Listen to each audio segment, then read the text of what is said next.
सत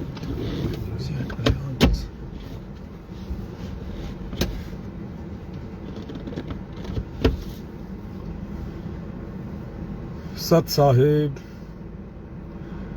बंदी छोड़ सतगुरु रामपाल जी परमेश्वर जी की जय हो। परमपिता परमात्मा सारी सृष्टि के रचनहार कुल मालिक असंख्य ब्रह्मांडों के स्वामी जगत गुरु संत शिरोमणि सतगुरु रामपाल जी परमेश्वर जी के चरण कमल में मुझ दो कोड़ी के नीच प्राणी पवन दास का कोटि कोटि सादर दंडवत प्रणाम। और आप सभी सत्सेवक भाई बहनों को दास की तरफ से सत साहिब। सभी भाई बहन एक बार लाइव जुड़ जाएं और वीडियो को ज्यादा से ज्यादा शेयर करें। आज लाइट की थोड़ी सी प्रॉब्लम थी, इसलिए एक भगत भाई बहन है, एक भगत भाई हैं अपने जयपुर से, दास उनके साथ में बैठा हुआ है उनकी गाड़ी में। तो अगर लाइट में थोड़ी दिक्कत आए तो दास माफी चाहता है उसके लिए। फिर भी काम चलाऊ काम है अपना, इतना तो हो जाएगा। तो एक बार वीडियो को ज्यादा से ज्यादा सभी भाई बहन शेयर कर दें। दो तीन छोटी छोटी बातें हैं, वो बातें आप सभी भाई बहनों के सामने रखनी है। आप लाइव जुड़ें और वीडियो को ज्यादा से ज्यादा शेयर करते रहें, तब तक परमात्मा का मंगलाचरण कर लेते हैं। सत साहिब सतगुरुदेव की जय। बंदी छोड़ सतगुरु रामपाल जी भगवान की जय। गरीब नमो नमो शतपुरस को नमस्कार गुरु की नहीं। सुर नर मुनि जन साधुआ संतों सर्वस दीन। सतगुरु साहिब संत सब दंडोतम प्रणाम। आगे पीछे मध्य तिनको जा कुर्बान। नराकार निर्विषम काल जाल भंजनम। निर्लेपम निज निर्गुणम अकल अनुपवेशुन। सोहम सुरति समापतम सकल समाना नीरतल। उजल हिरंबर हरदम बेपरवाय था। वार पार नहीं मध्य तम गरीब जो सुमर सिद्ध होई। गणनायक गलताना करो अनुग्रह सोही। पारस आदि गणेश मनो गणनायक देवन देवा। करण गाल लोलाऊं आदि अंत करु सेवा।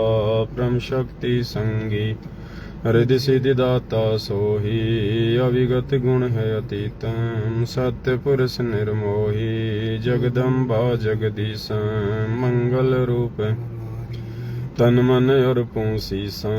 भक्ति मुक्ति भंडारी सुर नर मुनि जन ध्यावे। ब्रह्मा विष्णु महेशा शेष सहस मुख गा। पूजे आदि गणेशा इंद्र कुबेर सरीखा। वरुण धर्म राय ध्यावे। सुमृत जीवन जी का मन इच्छा फल। 33 कोटि अधारा ध्यावे सहस 88। उतरे भव जल पारा कटहीन की फांसी। 33 कोटि आधार ध्यावे सहस 88। उतरे भव जल पारा कटहीन की फांसी। सत साहिब।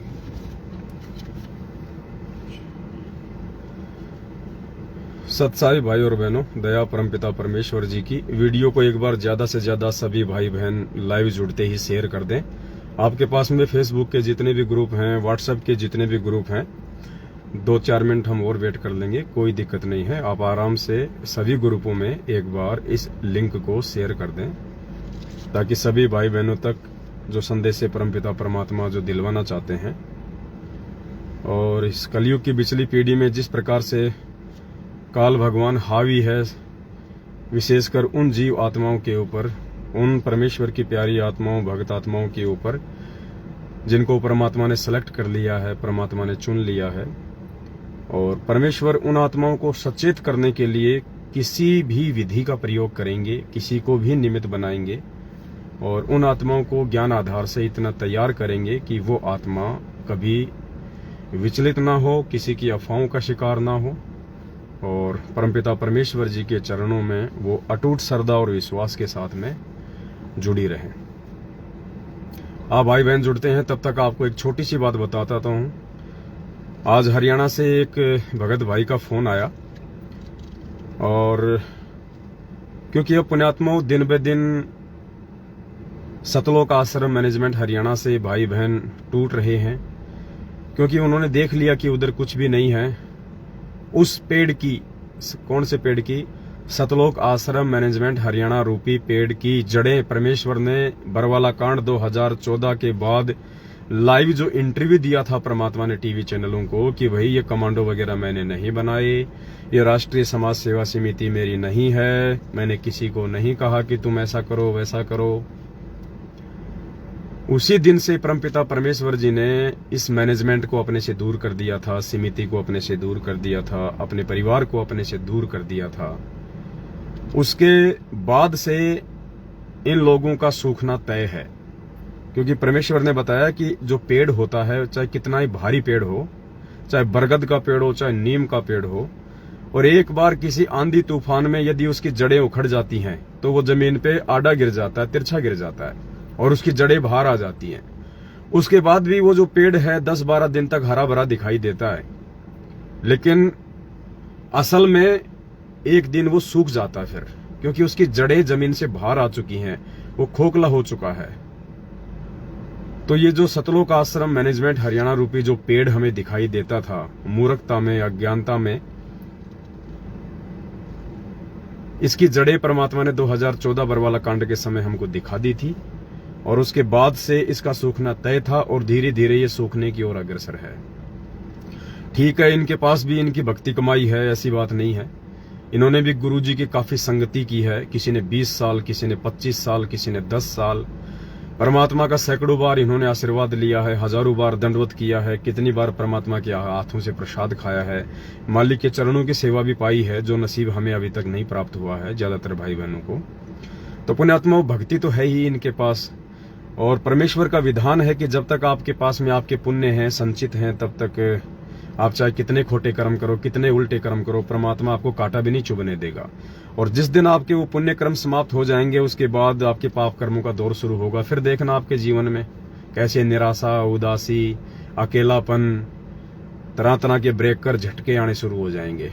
तो 7 साल से संगत ने देख लिया, इनकी संगति करके, ज्योति पाठ करवा करवा के, जाट आरक्षण में धक्के खा के, इनके कहने पे गैंगस्टरों की सीबीआई जांच में समर्थन करके, पैसा देके, कुपात्रों को, अनुपदेशियों को, तरह तरह की रैली और धरनों में शामिल होके, आंखों पे काली पट्टी बांध के, जैसा मैनेजमेंट ने कह दिया, जैसा कोऑर्डिनेटर ने आदेश दे दिया, उन चीजों को फॉलो करके, नामदान केंद्रों पे जा जाके, इशार की तारीखों पे धक्के खा खा के, सबने घुटने तोड़ तोड़ के पिछले 7 साल से देख लिया। आज उनके हाथ में कुछ भी नहीं आ रहा। जब तक उनकी बैटरी चल रही थी तब तक उनको लगा कि हमें इशार तारीखों पे जाने से फायदा हो रहा है, हमें ज्योति पाठ करवाने से फायदा हो रहा है। लेकिन आज जब उनका वो पुण्य धीरे धीरे समाप्त हो गया और आगे की भक्ति किसी की बन नहीं रही, क्योंकि गुरुजी के आदेश को छोड़ के जिस दिन आप किसी भगत के आदेश पे, जो कि ज्ञान विरुद्ध होता है, आप जी निकल पड़ते हो, उसी दिन से परमात्मा आपकी कमाई पे स्टॉप लगा देता है। आगे आपकी कमाई नहीं बनती। तो अब ये लोग उधर से टूट टूट के इधर आ रहे हैं। वो आत्माएं, जो अच्छी आत्मा होगी वो तो साध संगति से जुड़ जाएगी, और जो मंद बुद्धि नालायक होगा वो अपने घर बैठ जाएगा, थोड़े दिनों में वो भी सूख जाएगा। क्योंकि वर्तमान समय में जब तक गुरुजी हिसार जेल से बाहर नहीं आ जाते हैं, आपको यदि भक्ति करनी है तो साध संगति से जुड़ना पड़ेगा, आपको सच्चाई का साथ देना पड़ेगा, आपको ज्ञान आधार से गुरुदेव को परमात्मा मान के 5 यज्ञ करने पड़ेंगे, आपको गुरुजी को भोग लगाना पड़ेगा, गुरुजी का प्रगट दिवस भी मनाना पड़ेगा। अन्यथा आप घर बैठ के भक्ति नहीं कर सकते। घर बैठ के भक्ति करने वाला समय आगामी समय में आएगा, जब परमात्मा सारी व्यवस्था करके सतलोक चले जाएंगे। उसके बाद हमें कहीं हांडने की, कहीं फिरने की, किसी आश्रम में धक्के खाने की कोई जरूरत नहीं है, क्योंकि घर घर में गुरुदेव ने कहा कि ज्ञान होगा, सीडी होगी, डीवीडी होगी, और किसी को कोई प्रॉब्लम नहीं होगी। तो आप बहुत सारे भगत भाई बहन जुड़ चुके हैं, फिर भी एक बार दास निवेदन करेगा वीडियो को थोड़ा आगे शेयर कर दें। तो उस भगत भाई बहन ने आज दास को बताया कि मैं भिवानी आश्रम में सेवा किया करता था, और एक वकील और कुछ भगत भाई गुरुजी से मिलाई के ऊपर मिलने के लिए गए थे हिसार जेल में। और उन भक्तों ने गुरुजी से शाबाशी लेने के लिए कि गुरुजी हमारी बात सुनेंगे तो बड़े प्रसन्न होंगे, बड़े खुश होंगे परमात्मा, कि वाह बेटा वाह, तुमने तो किला जीत लिया।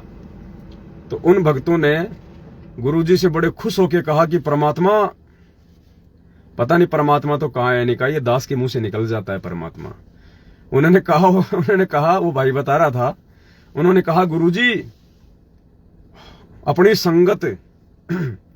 अपनी संगत को 1 करोड़ होने में केवल 3 लाख भक्तों की कमी है। यानी 97 लाख भगत हो चुके हैं गुरुजी, केवल 3 लाख भक्तों की देर है 1 करोड़ होने में, सिर्फ 3 लाख भक्तों की कमी है, 1 करोड़ हो जाएंगे फिर। तो गुरुजी ने कहा, नालायको, मेरे तो भगत ही टोटल 3 लाख हैं, ये 97 लाख क्या है रोड़ा है, ये 97 लाख क्या है, ये मेरी समझ से बाहर है। परमात्मा ने कहा, आज उस भाई ने बताई ये बात, ये मैनेजमेंट वाले इन बातों को बाहर नहीं आने देते। जब उसने कहा ना गुरुजी हमारी संगत 1 करोड़ होने में मात्र 3 लाख भगत बाकी हैं, 97 लाख हो गए, तो गुरुजी ने कहा कि मेरी तो संगत ही टोटल 3 लाख है, मेरे तो भगत ही 3 लाख हैं, ये 97 लाख क्या माजरा है। तो पुण्यात्माओं, ये 3 लाख जो भगत परमात्मा ने बताए हैं ना, उनमें से ज्यादातर तो 7 संगतियों से जुड़ चुके हैं, लाख भगत से ऊपर 7 संगतियों से जुड़ चुके हैं।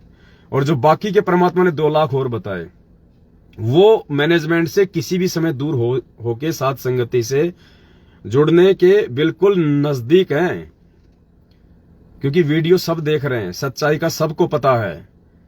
ये देखा देखी का होगा, एक बार मार्ग ध्यान रखना, जैसे सतलोक में देखा देखी से आए थे ना, वैसे यहां भी एक बार शुरू में जो आत्मा आ गई वो तो ज्ञानाधार से आ गई। अब कुछ भाई बहन देखा देखी में आएंगे, तो जो देखा देखी में फिलहाल 7 संगत से जो जुड़ेंगे, उन भाई बहनों को समझाने के लिए हमने बार बार लाइव आना पड़ेगा, छोटे छोटे पॉइंट पे हमने उनको समझाना पड़ेगा, ताकि वो पुण्यात्मा मार ना खा जाए किसी भी पॉइंट को लेके। तो दास की जो सेवा लगाई है परमपिता परमेश्वर सतगुरु रामपाल जी भगवान ने, वो पुण्यात्माओं निष्पक्ष होके और भगत समाज के हित में जो हो, उस बात को आप सभी भाई बहनों के सामने में रख दूं लाइव आके। इसीलिए भगवान ने ये मोबाइल दिए हैं, ये सोशल मीडिया दिया है, इस 2 कौड़ी के तुच्छ प्राणी को थोड़ा सा जो है ये भेजा दिया है, दिमाग दिया है कि आप भाई बहनों को आके थोड़ा अवगत करवाता रहूं। तो आज का जो लाइव का विषय है, वो एक भाई ने दास को मैसेज किया था दिन में कि भगत जी, दास की समझ में नहीं आ रहा कि ये अन्नदेव की आरती और भोग की आरती, ये दोनों अलग अलग है क्या। जो हम अन्नदेव की आरती करते हैं, तो क्या वो परमात्मा की आरती नहीं है क्या। तो इस विषय को हम 5-10 मिनट बाद में लेंगे। उससे पहले दास एक बहुत ही ज्यादा विशेष एक टॉपिक है जो आप सभी भाई बहनों को बताना बहुत जरूरी है। और देखो पुण्यात्माओं, आप सबको पता है 7-8 साल से आप दास को देख रहे हैं, दास के वीडियो देख रहे हैं। दास केवल अपने पूज्य गुरुदेव जी पर ही आश्रित रहता है, किसी दूसरे पे आश्रित नहीं रहता। दास केवल अटूट और अंधविश्वास यदि करता है तो अपने गुरुदेव पे करता है, किसी और पे नहीं करता है। और आपका भी यही टारगेट होना चाहिए। अगर किसी भगत पे आप विश्वास करो तो पहले गुरुजी के ज्ञान को सामने रख लिया करो। वो शीशा है, दर्पण है, आईना है, मिरर है, कि ये जो भगत भाई जो कह रहा है, जो बोल रहा है, वो सही है या गलत है। और दूसरी बात, हमारा ना किसी से कोई पक्ष होना चाहिए, ना किसी से कोई विपक्ष होना चाहिए। और इस सत्य धर्म के मार्ग में यदि हमने सत्य को सत्य नहीं कहा, गलत को गलत नहीं कहा, झूठ को झूठ नहीं कहा, तो भी हम उस परमात्मा के दोषी बन जाएंगे। क्योंकि कबीर सागर जी की वाणियों में स्पष्ट परमात्मा ने लिखा हुआ है, जो उस एक भाई ने अपनी आवाज में गा भी रखा है, जो नाद बिंद वाला 3-4 मिनट का वीडियो मैं आपको भेजता रहता हूं। उसमें परमात्मा ने लास्ट में कहा कि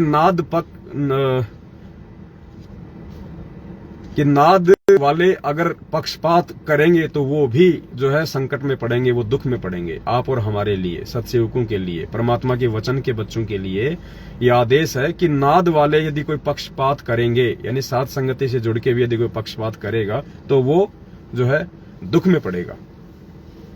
तो एक छोटी सी एक घटना दास के सामने आई है और मैं निवेदन करूंगा, क्योंकि हम सब जीव हैं, और दास की भी ड्यूटी लगा रखी है गुरुदेव भगवान ने कि यदि कोई चीज सामने दिखाई दे तो उसको तुरंत बोलना, वो चाहे किसी को अच्छी लगे चाहे वो किसी को बुरी लगे, क्योंकि हमारा किसी से कोई स्वार्थ नहीं है इस भक्ति मार्ग में। भक्ति में यदि किसी का किसी भगत से स्वार्थ जुड़ गया तो उसी दिन से उस भगत का जो है पतन होना शुरू हो जाता है। हमारा स्वार्थ भी, हमारा आत्म कल्याण हमारे गुरुदेव से होना चाहिए, किसी और से नहीं होना चाहिए। और जब तक हम सत्य को सत्य कहना नहीं सीखेंगे पुण्यात्माओं, तब तक बात नहीं बनेगी। आज की एक छोटी सी घटना है, जयपुर आया हुआ था और अभी दास एक रूपदास भगत जी हैं जयपुर से, उनके मकान पे है। अभी परमात्मा को भोग लग रहा अंदर, लेकिन दास को लाइव आना थोड़ा सा जरूरी था। तो दास दिन में जो पहले जो अपने गुरुदेव के शिष्य हुआ करते थे, राम सिंह दास जी हैं जयपुर से, तो दास जयपुर में आया था। सत्साई पुण्यात्माओं, थोड़ा सा डिस्कनेक्ट हो गया था बीच में, मालिक ने वापस जोड़ दिया है। इसको तो थोड़ा रख ही दो, इसमें अगर कुछ करोगे तो फिर वो डाउनलोड भी हो जाता है ना। तो दास जयपुर में उस भाई के पास चला गया जो पहले अपने पूज्य गुरुदेव संत रामपाल जी भगवान का शिष्य था। राम सिंह दास जी उनका नाम है। फिलहाल वो मदन पंथ से जुड़े हुए हैं। तो परमात्मा कहते हैं जब तक कोई व्यक्ति आपके गुरु की निंदा चुगली नहीं करता है और स्पष्ट रूप से जब तक वो गुरुद्रोही के लक्षण उसके अंदर नहीं होते हैं, तब तक हमें उससे मिलने जुलने में कोई दिक्कत नहीं है। और जिस दिन कोई व्यक्ति सरेआम खुलेआम आपके गुरु को गालियां दे, उनकी निंदा चुगली शुरू कर दे, तो फिर उस व्यक्ति को तो परमात्मा ने कहा है कि ऐसे व्यक्ति को तो पानी भी नहीं पिलाना चाहिए। आपके घर पे आ जाए तो उसको खाना भी नहीं खिलाना चाहिए ऐसे गुरुद्रोही व्यक्ति को, क्योंकि वो तो फिर आपके गुरु जी की निंदा चुगली करेगा। जबकि राम सिंह जी तो अभी भी परमपिता परमेश्वर का उतना ही आदर और उतना ही सम्मान करते हैं। सत्संग भी वो पूज्य गुरुदेव जी के ही सुनते हैं और मालिक के लिए ये भी कहते हैं कि भाई ज्ञान तो इनका ही है। आज भी उन्होंने यही कहा, क्योंकि दास की आदत है, दास फालतू चीज नहीं बोलता है। और दास भगत भाइयों को भी कहता है कि जो बात आप किसी के मुंह पे बोलने में सक्षम नहीं हो, वो बात आप उसकी पीठ पीछे भी ना बोलो, वरना फिर वो निंदा चुगली में आ जाता है। तो उन्होंने गुरुदेव की काफी प्रशंसा की, उन्होंने बढ़ाई की। दास उनके गले मिला, भले ही वो मदन पंथ में, लेकिन हमारा किसी से कोई वैर भाव नहीं है। हम सब एक परमात्मा के बच्चे हैं, घूम फिर के सबने यहीं आना है वापस। तो हम क्यों किसी से व्यर्थ में राग द्वेष और ईर्ष्या करें। तो उन्होंने कहा कि हम मदन पंथ वालों ने एक पुस्तक छपवाई है। तो वो गाड़ी से पुस्तक लाने के लिए चले गए अपनी बाइक से। 2-3 पुस्तकें वो लाए। उन्होंने दास को पुस्तक दी। सबसे ऊपर कबीर जी का दाढ़ी मूछ वाली फोटो थी, अंदर उनके जो पंथ के जो प्रवर्तक हैं उनका फोटो था। तो दास ने उसको देखा।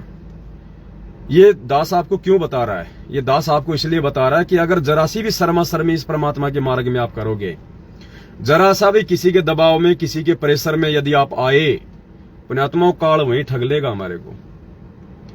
तो दास ने वो पुस्तक हाथ में ली और उसके 2 या 3 पेज दास ने देखे और देखते ही दास ने, उस भाई ने दास को दिया था और कहा था कि आप इसको पढ़ना और इसमें यदि कोई कमी हो, कोई बात हो तो आप जी हमें जो है वो बताना। तो दास ने उसके 2-3 पेज वैसे ही देखे और देखते ही दास ने उस भाई को पुस्तक प्यार से वापस दे दी। मैंने उससे कहा कि भगत जी, मैं आपसे केवल भगत भाई होने के नाते, भूतपूर्व भगत भाई होने के नाते, एक मानवीयता के नाते मैं केवल आपसे मिलने आया हूं, क्योंकि मैं आपके क्षेत्र में आया हुआ हूं। इसलिए मैंने आपको याद किया कि भाई अगर राम सिंह भगत जी आसपास हैं तो वो भी आ जाएं, परमात्मा की थोड़ी चर्चा हो जाएगी, मिल लेंगे 2 मिनट। तो दास ने उसी क्षण राम सिंह जी को पुस्तक वापस दे दी, वो जो वो लेके आए थे अपने पंथ की। और मैंने कहा भगत जी, आप मेरे विचारों से भली भांति परिचित हैं, ये पुस्तक मेरे किसी काम की नहीं है जो आपने मुझे दी है। आपको अच्छे से पता है कि आपके मदन पंथ वालों पे मैंने काफी वीडियो बना रखे हैं, मेरे और उनके विचार मेल बिल्कुल भी नहीं खाते हैं। ये पुस्तक यदि मैं आपकी ले भी लूंगा तो आपको भी इस बात का पता है कि ना तो मेरा इस ज्ञान में कोई इंटरेस्ट है, ना मैं इस पुस्तक को कोई जो है पढ़ने वाला, ना मैं ये पुस्तक में किसी को और को जो है पढ़ने के लिए देने वाला, क्योंकि मुझे पता है कि इसमें क्या लिखा है, और ना ही मैं इस पुस्तक को फेंक सकता कहीं। तो मेरे ये पुस्तक किसी काम की नहीं है, आप ये पुस्तक अपनी वापस ले लीजिए। प्यार प्रेम से उन्होंने उसी क्षण अपनी पुस्तक वापस ले ली। अगर मैं शर्मा शर्मे में उस पुस्तक को ले लेता पुण्यात्माओं, तो आध्यात्मिक क्षेत्र में ये ऑटोमेटिक सिस्टम है, ये मान लिया जाता कि मैंने उस ज्ञान को स्वीकार कर लिया। देख लो, जरा सी लोकलाज के कारण परमात्मा कहते हैं ना कि लोक लाज के कारण हंसा गया बिगोय, और फिर यो कुल के कर लेगा जब चार पाया का होए। लोक लाज मर्याद जगत की, तिनके जू तोड़ बगावे, जब कोई राम भगत गति पावे। दास को पता था कि अगर तूने ये पुस्तक आज यदि शर्मा शर्मी में कि ये भाई नाराज हो जाएगा या इसको वापस दे दूंगा तो ये क्या कहेगा, यदि मैं उस पुस्तक को ले लेता कि ठीक है भगत जी मैं देखूंगा मैं पढ़ूंगा, उसी क्षण मैं संत रामपाल जी भगवान की मर्यादाओं से नीचे गिर जाता। इसलिए दास ने कोई लोकलाज नहीं की कि राम सिंह जी मेरे से नाराज होंगे या नहीं होंगे, उनको अच्छा लगेगा या बुरा लगेगा। मायने ये रखता है कि मेरे गुरुजी को बुरा नहीं लगना चाहिए, मेरे बाप को बुरा नहीं लगना चाहिए, उस अंतर्यामी को जो पल पल मुझे देखता है, हर पल हर क्षण जो मुझे देखता है। उसी क्षण मैंने पुस्तक उनको वापस दे दी। परमेश्वर की उस परीक्षा में ये कुत्ता पास हुआ। पुण्यात्मा, ये सूक्ष्म चाल होती है, ये काल भगवान की सूक्ष्म चाल। तो कहने का मतलब है दास का ना किसी से कोई वैर है, ना कोई झगड़ा है, ना कोई फसाद है, सब हम एक परमात्मा के बच्चे हैं। तो वो आज का जो टॉपिक है उस टॉपिक पे आने से पहले दास एक छोटी ये बात दास ने क्यों कही है, क्योंकि आज दास के व्हाट्सएप पे एक छोटी सी चैट आई। हमारी नेपाल से कमला बहन है। कमला बहन ने जो कजोड़ भगत जी हैं उनका एक छोटा सा मुझे एक ऑडियो भेजा। उनके बीच में कोई बातचीत हुई होगी।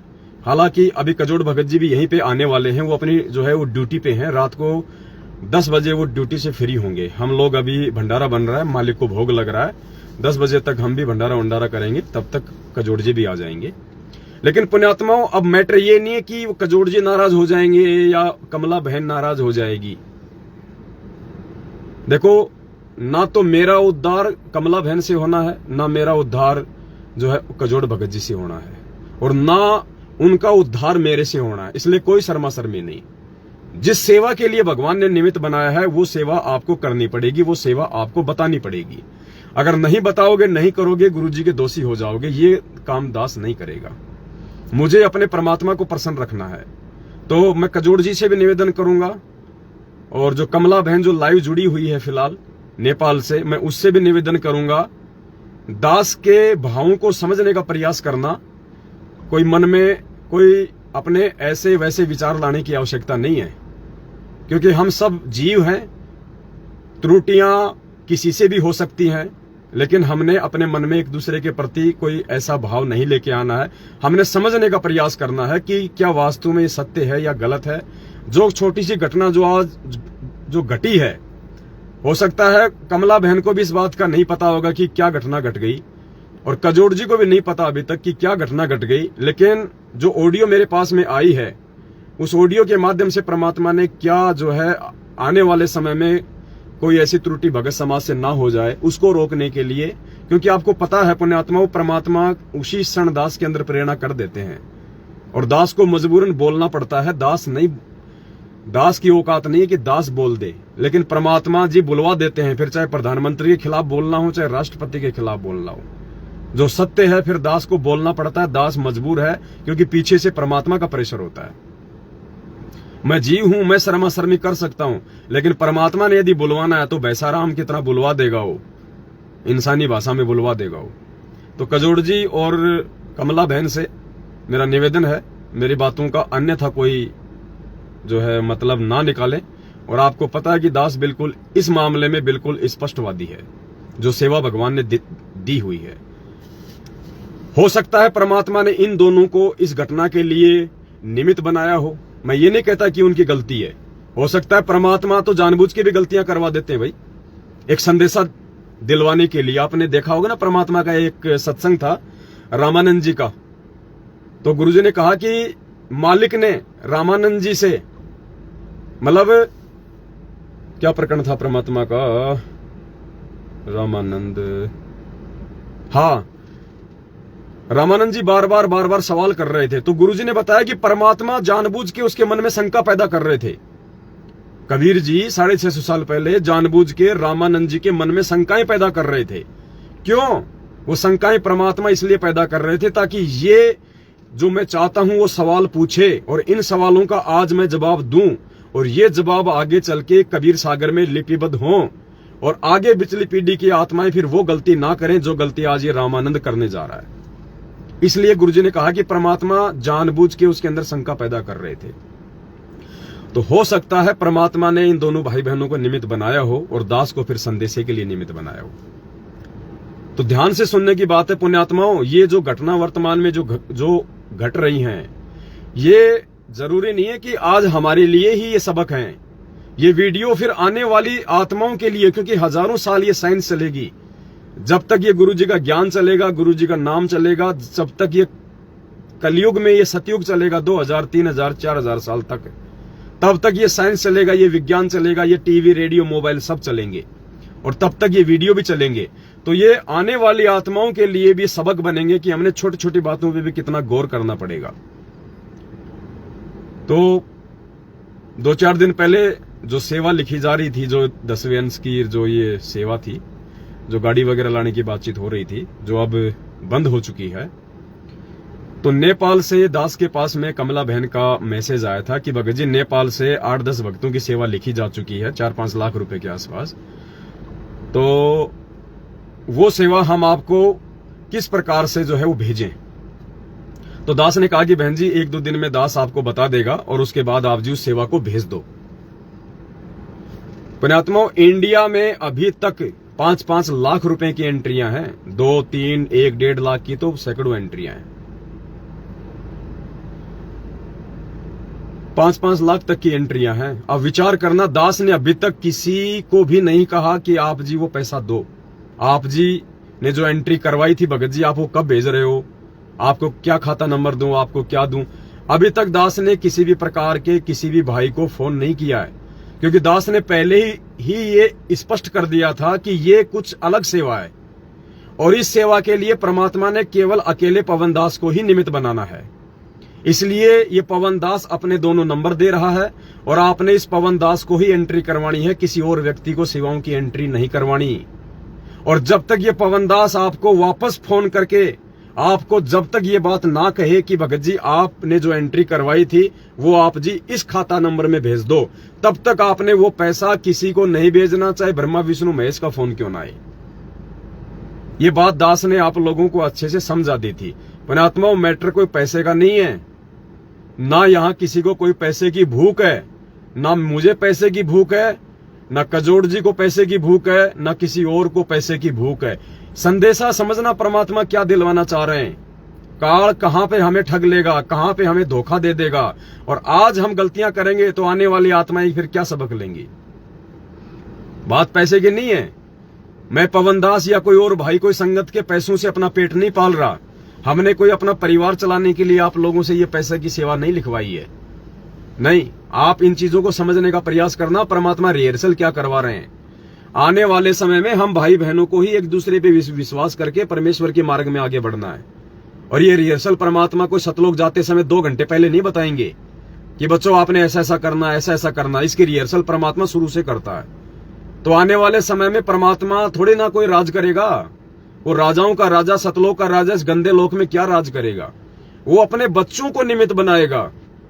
वो राज नहीं होगा, वो सेवा होगी, चाहे वो देश संभालने की हो, चाहे विदेश संभालने की हो, चाहे एक स्टेट संभालने की हो। तो उसके लिए परमात्मा सेवादार तो तैयार करेगा पहले। ये 1008 का रहस्य भी आपको आगे बताएंगे।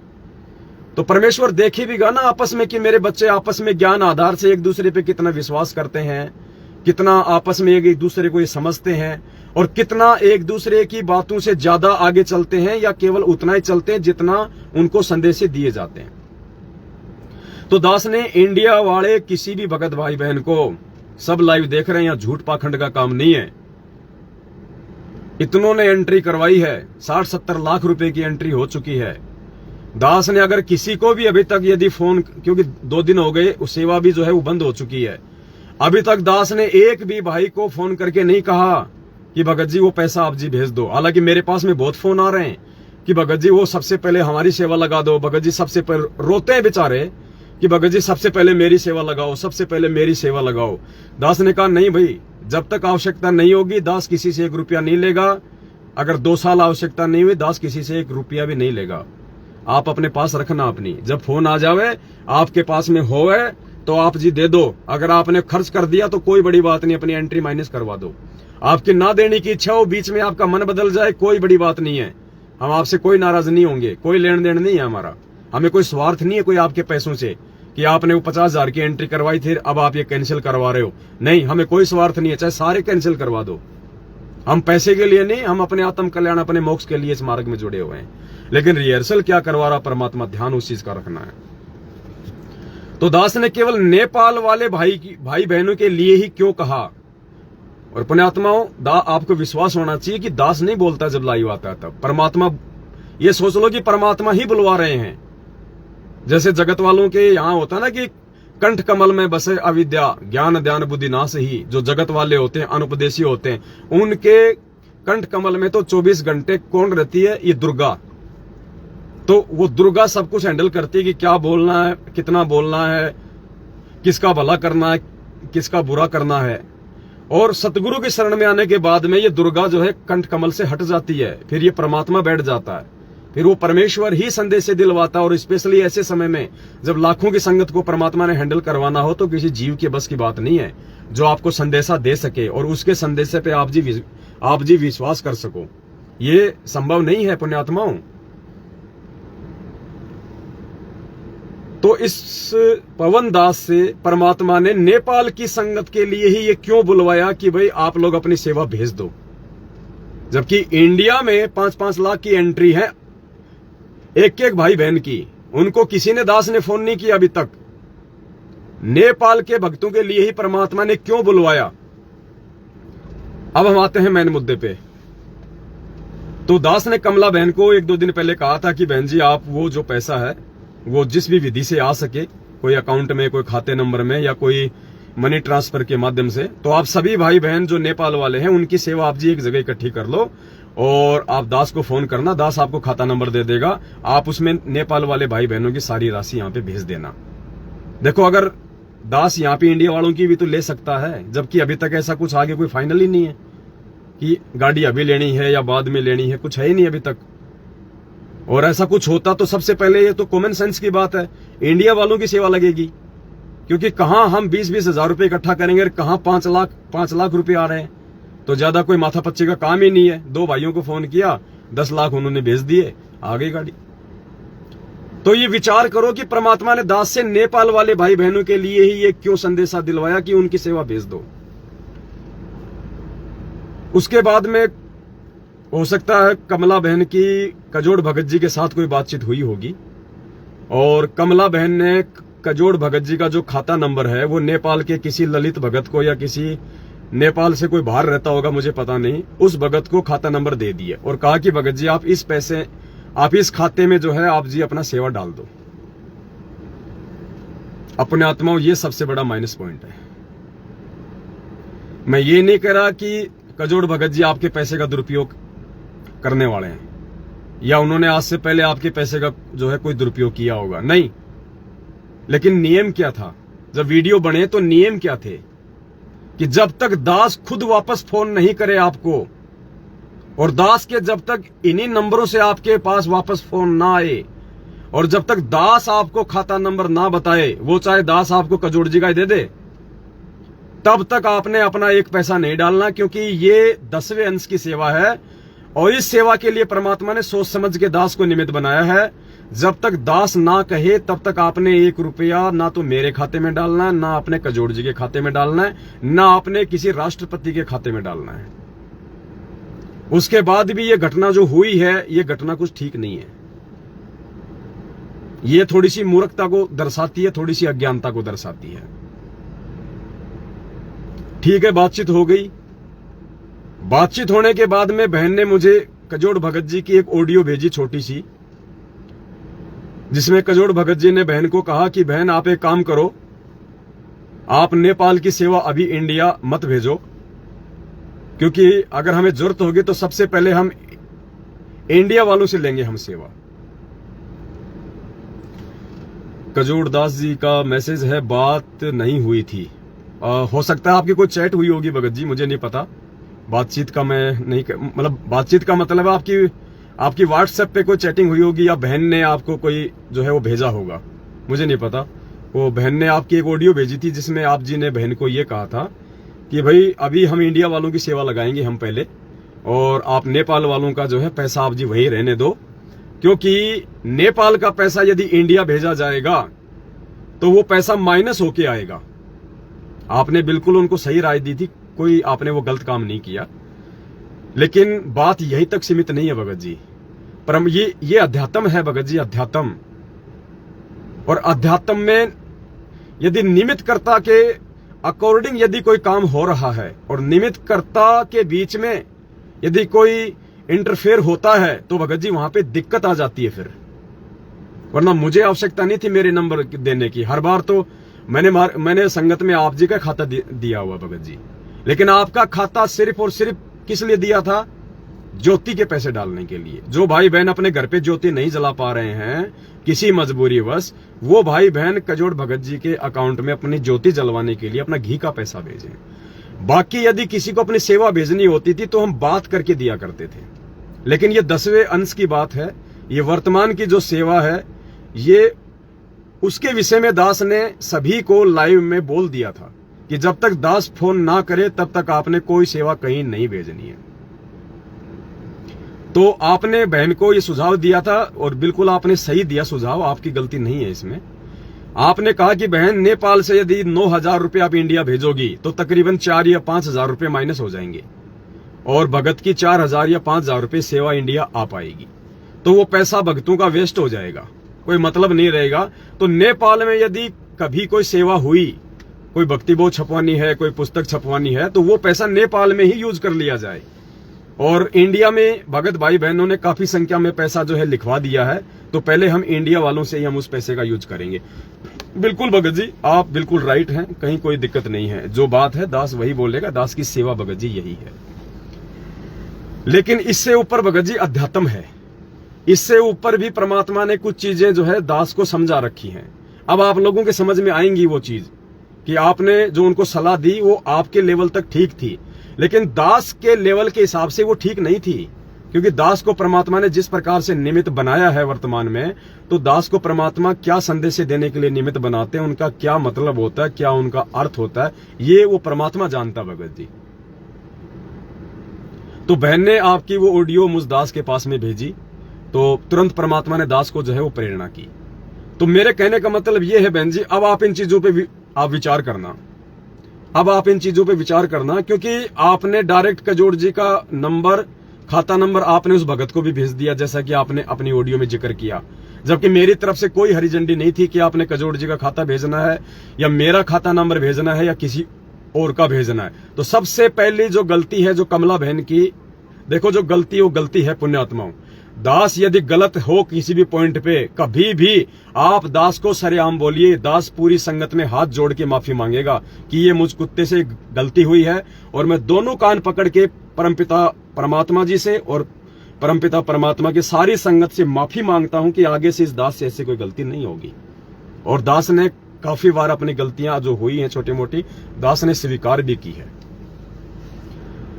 अब मेन पॉइंट क्या है कि परमात्मा ने दास से नेपाल के लिए ही ये बातें क्यों बुलवाई, ये बातें नेपाल से ही क्यों बुलवाई कि भाई नेपाल की संगत अपना सेवा भेजो, जबकि इंडिया में तो 5-5 लाख की एंट्री, हमने तो इंडिया वालों से लेने में सुविधा है, ना कोई पैसा कटेगा और सेम डे आ जाएगा, कोई दिक्कत नहीं है। लेकिन पुण्यात्मा उसके पीछे का जो रीजन है वो कमला बहन नहीं समझ पाई और ना ही जो है कजोड़ जी समझ पाए, क्योंकि परमात्मा जिस चीज के लिए जिस व्यक्ति को निमित्त बनाएगा वही उन चीजों को समझ पाएगा। अब दास आपको समझाता है कि पुण्यात्मा इसके पीछे का रीजन क्या है। दास ने आपको क्या कहा था पुण्यात्माओं कि इस सेवा के 2-3 मुख्य रीजन है। सबसे पहला रीजन क्या है कि परमात्मा संगत में ये आने वाले समय के लिए, जब परमात्मा धरती पे नहीं रहेंगे या परमात्मा रहेंगे, उस समय कोई परमात्मा तो सारी सेवाएं कोई संभालेंगे नहीं, सेवा तो परमात्मा की हम कुत्ते करेंगे।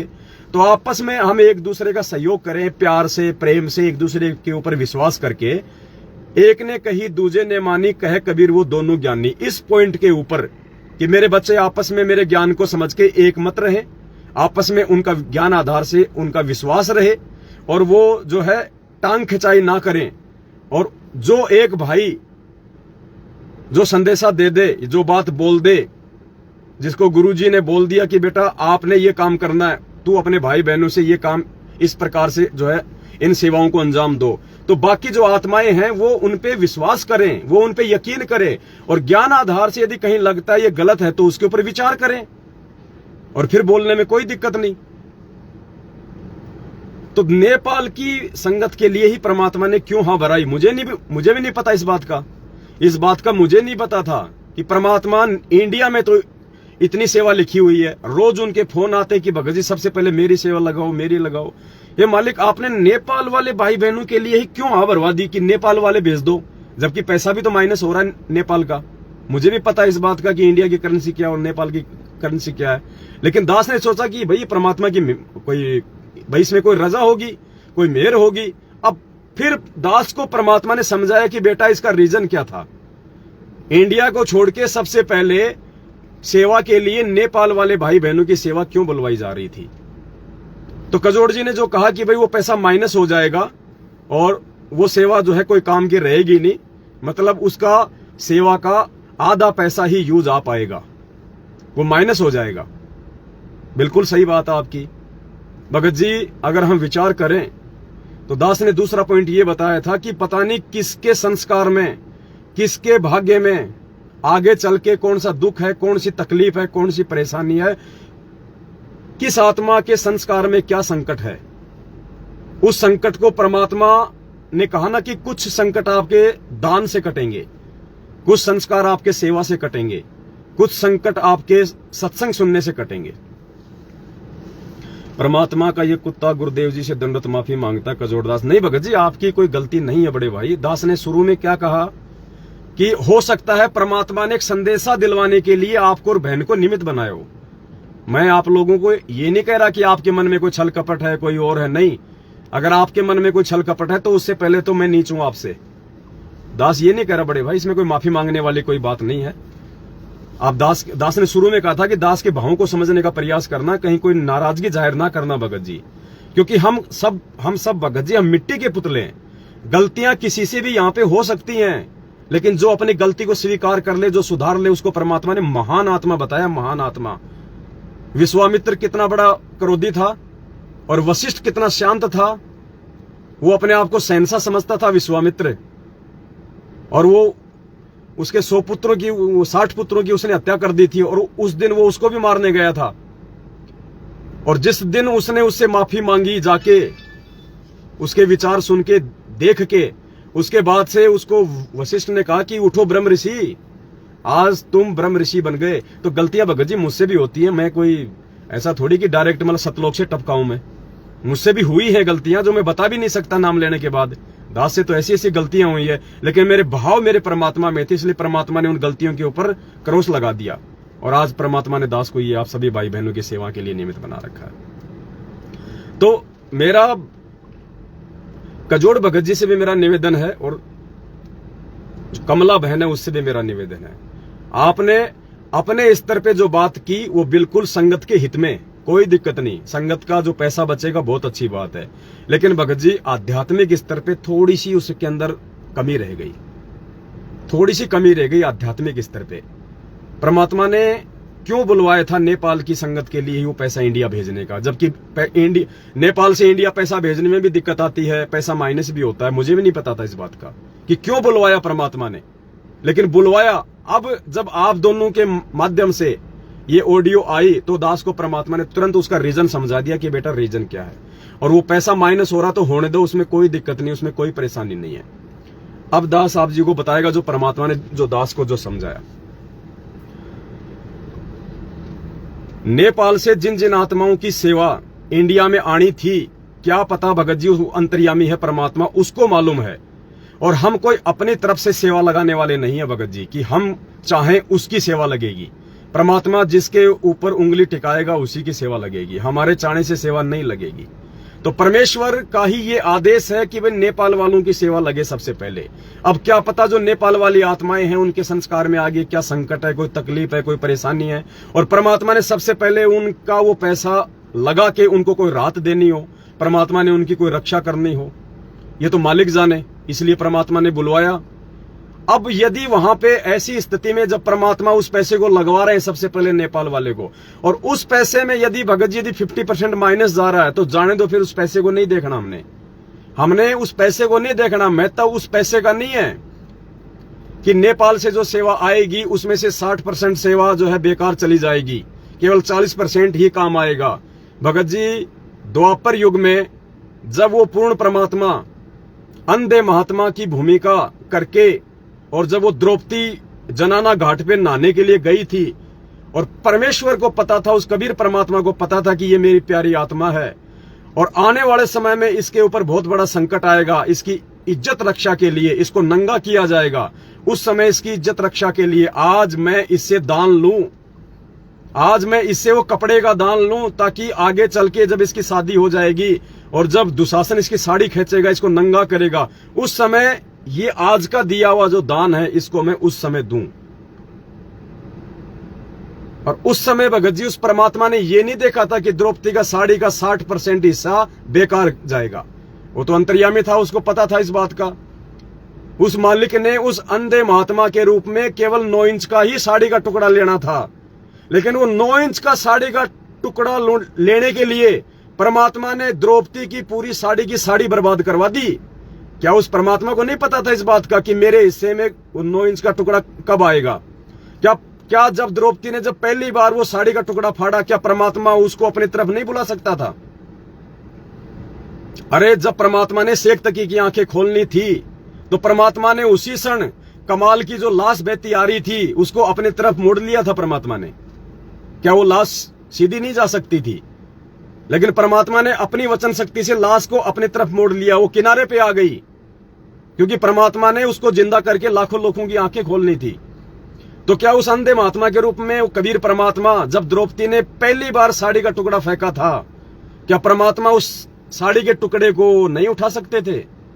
लेकिन परमात्मा ने जानबूझ के द्रौपदी के भाव देखने के लिए, द्रौपदी के अंदर का विश्वास देखने के लिए और द्रौपदी से ज्यादा वो दान करवाने के लिए मालिक ने साड़ी के टुकड़े को बहने दिया। क्या वो साड़ी कोई फ्री में आई थी?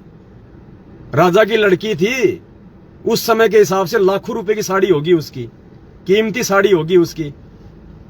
अब यदि परमात्मा सोचता कि भैया इसका 60% हिस्सा बेकार जाएगा और मेरे हिस्से में तो केवल 9 इंच का टुकड़ा आएगा, भगत जी परमात्मा ने वो 9 इंच का टुकड़ा जो लिया था और बाकी की साड़ी जो बेकार चली गई थी, उस 9 इंच के टुकड़े के प्रतिफल में परमात्मा ने उसकी इज्जत रक्षा की थी। मालिक ने ये नहीं देखा कि इसका बाकी का जो है बेकार जा रही है साड़ी।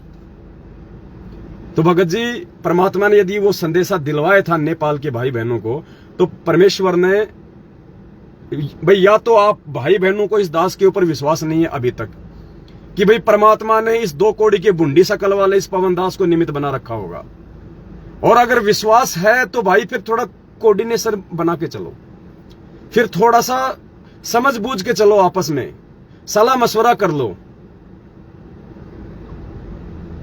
कजोड़ भगत जी की जो सेवा है ये गवाह है, अभी लाइव हैं। आज से पहले जितना भी पैसा संगत से आया है 8-10 लाख रुपए मैसेज सेवा के लिए, लाइव की सेवा के लिए, मोबाइल खरीदने के लिए, आईपैड खरीदने के लिए, आप कजोड़ भगत जी लाइव हैं। कोई भी भाई इनसे मैसेज करके पूछ सकता है। दास ने कभी भी इनसे सेवा का कोई हिसाब नहीं लिया।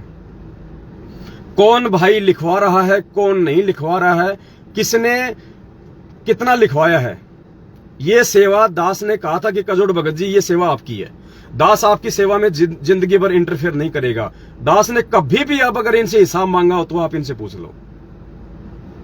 दूसरा, दास ने आज तक जब से कजोड़ भगत जी दास के साथ में सेवा में जुटे हैं और जब से हमने थोड़ा बहुत सेवा संगत से ली है सेवाओं के लिए, कभी भी दास ने यदि अपना खाता नंबर दिया हो किसी को आज तक, सिर्फ कजोड़ जी का ही खाता नंबर दिया है आज तक।